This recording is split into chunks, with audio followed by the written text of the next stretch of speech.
Okey, Dam, cakap apa, Dam? Hari ini mahasiswa berkunjung ke Bumi Kuantan untuk menyatakan solidariti terhadap rakyat-rakyat daripada Kuantan. Kami tolak Linus kilang haram yang hanya akan membinasakan nyawa-nyawa orang di sini. Kami anak muda mahasiswa, kami sedar bahawa kilang ini tidak patut berada di bumi kita. Apa untungnya ada kilang ini kalau nyawa orang yang digadaikan.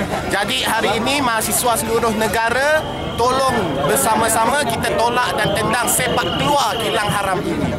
Sekarang saya jemput pula Khalid Ismat, wakil kami. Solidariti Mahasiswa Malaysia hari ini hadir ke Himpunan Hijau untuk menyatakan solidariti kita bersama anti-Linus untuk menentang pembulian ke atas rakyat yang dilakukan oleh Kerajaan Barisan Nasional terhadap rakyat Malaysia pada hari ini. Dan mahasiswa bersedia untuk menghadapi segala ancaman dan kemungkinan sama ada ditangkap ataupun dijatuhkan ataupun dibuang universiti demi mempertahankan hak rakyat menentang Linus daripada dibina di tanah air kita. Jadi. Student Power!